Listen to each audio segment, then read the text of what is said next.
Assalamualaikum. Waalaikumsalam. Selamat siang. Siang, Bu. Gimana istirahatnya? Udah pada makan, jajan? Udah. Hari ini pada masak semua nggak? Masuk. Satu orang, Bu. Siapa tuh? Bu Bensina. Tapi Ibu absen dulu ya. Ya, Bu. Galisa, Hadir, Ibu. Rizka, Hadir, Ibu. Sevia, Hadir, Ibu. Nasya, Hadir, Ibu. Lazardi, Hadir, Bu. Maudi, Hadir, Bu. Kania. Hadir, Bu. Berarti yang nggak masuk Ben doang ya. Ya, Bu. Oke. Ada yang tahu hari ini kita mau belajar apa? Belum. Nggak tahu ya. Tahu Nggak tahu. nih? Nggak Ya, baca cepet. buku. Hah? Nggak jurus baca ya? Dari nama? Iya, itu. Oh, Masya Allah. Oke, kita mau bahas cerpen. Ada yang tahu cerpen itu apa?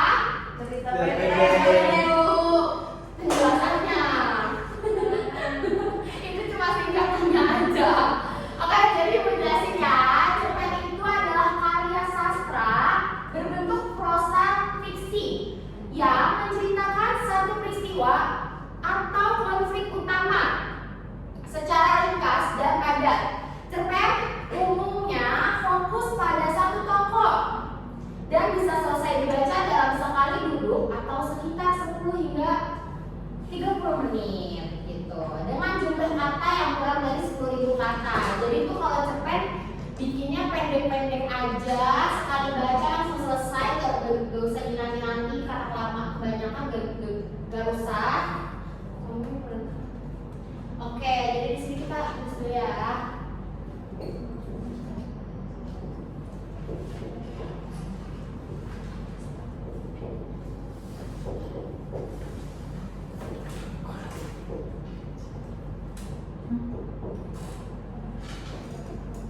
Oke.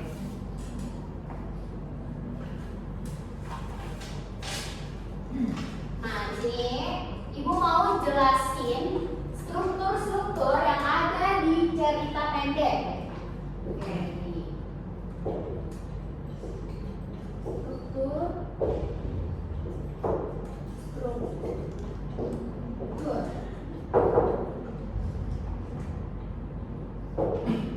Nah, di sini yang pertama ada abstrak. Ada yang tahu? Katakan. Absurd. Absurd.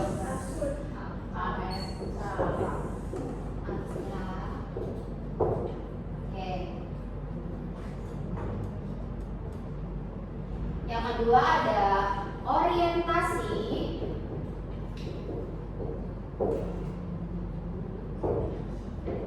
Yang ketiga ada komplikasi. Yang keempat ada evaluasi.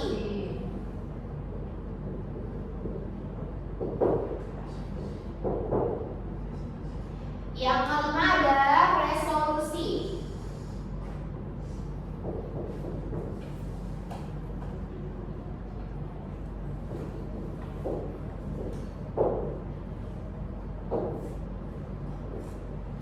Yang keenam ada koda.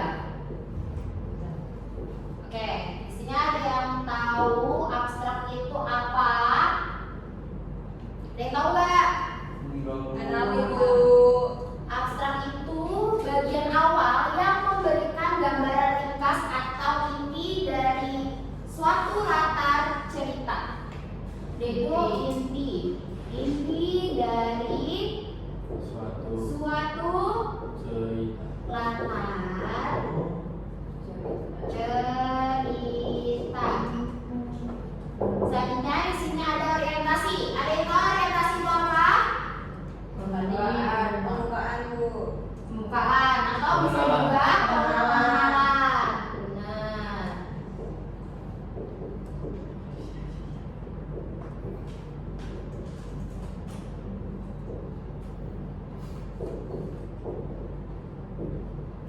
Oke, selanjutnya ada komplikasi, ada yang tahu?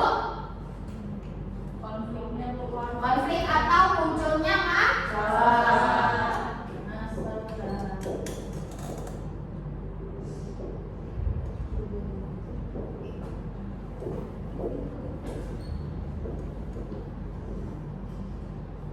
Selanjutnya ada evaluasi. Ada yang tahu evaluasi apa? Penyelesaian, betul. Kenapa? Penilaian, betul. Boleh. Penyelesaian. Tadi apa? Lazu? Penilaian Bu. Penilaian. Penilaian. Dan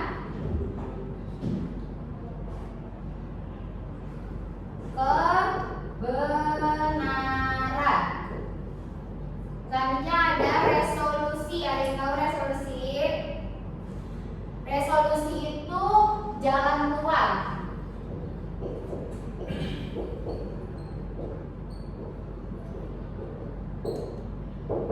Selanjutnya di sini ada koda. Ada yang tahu koda? Penutup boleh. Apalagi? Amanah. Oke. Dari sini Ibu mau kasih kalian contoh cerpennya. Sebentar.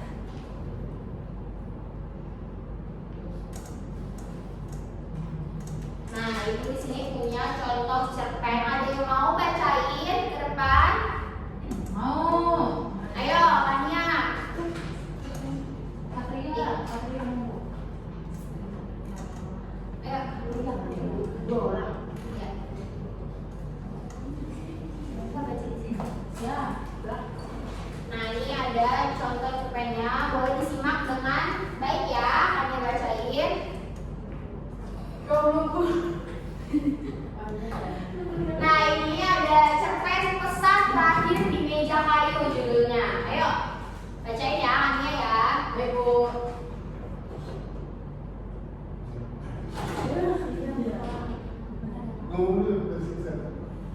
Kenapa?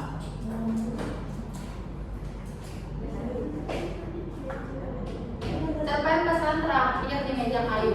Sore itu hujan turun dengan deras, membungkus kota tua dalam keheningan yang basah. Di sudut sebuah kafe tua, Maya duduk menatap secangkir coklat panas yang mulai meningis. Tepat di seberangnya, sebuah kursi kayu kosong seolah menertawakan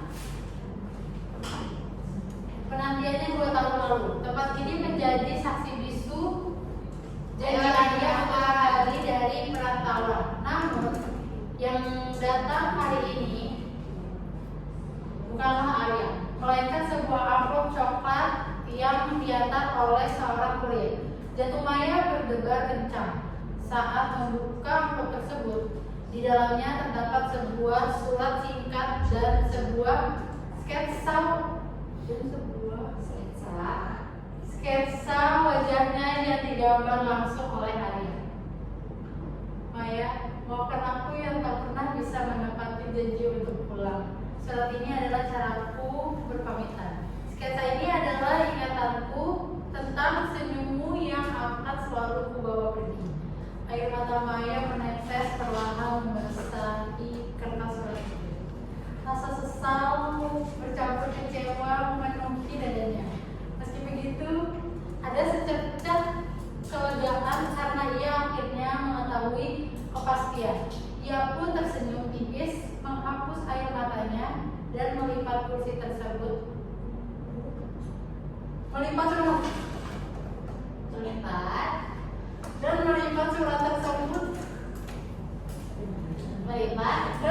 surat tersebut dengan rapi. Baginya, kenangan itu kini telah menemukan titik akhir yang damai. Terima kasih. Tangan dong. Oke, jadi kita bahas satu-satu ya.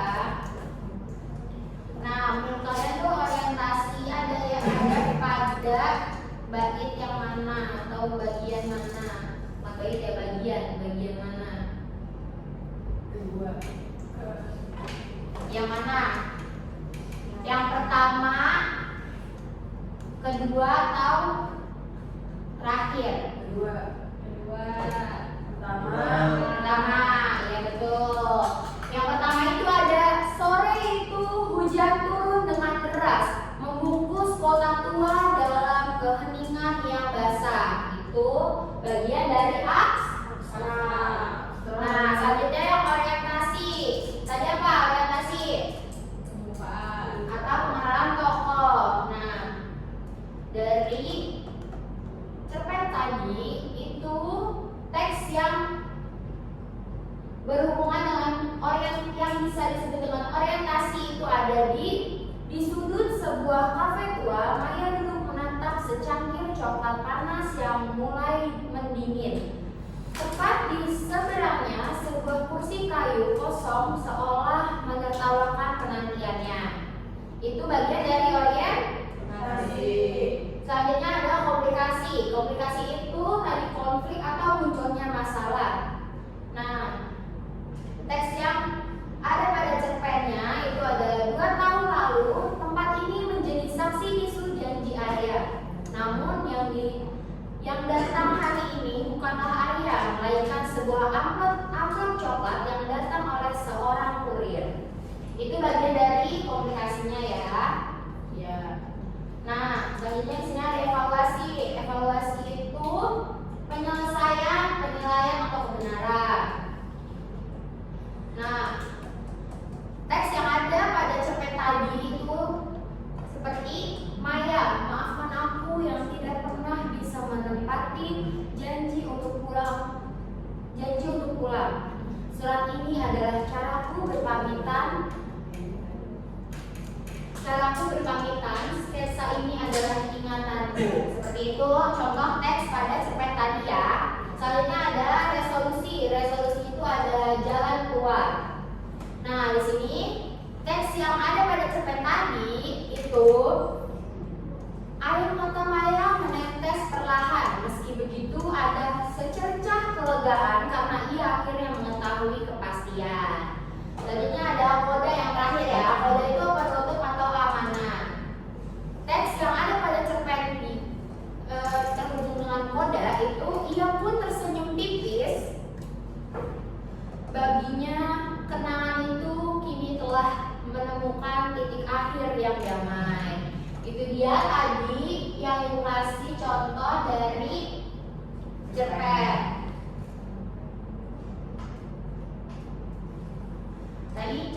Tadi judul cerpennya apa? Pesan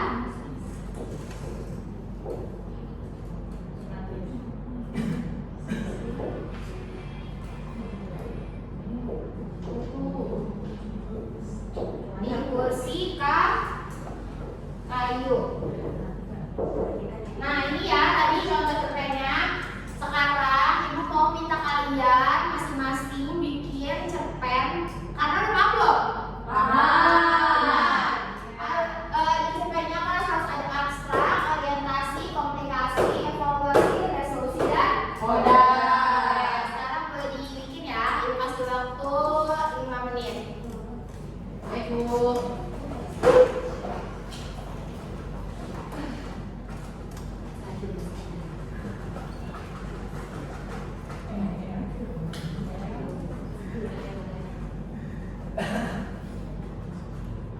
Bu, cerpennya bebas kan?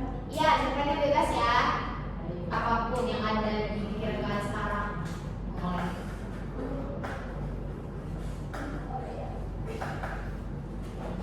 Ya, udah nemu belum? Udah tahu belum maju? Belum. Ya. Sabar, Bu.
Tanpa ragu, Riko menyerahkannya kepada guru piket agar dapat dikembalikan kepada pemiliknya. Beberapa saat kemudian diketahui bahwa dompet tersebut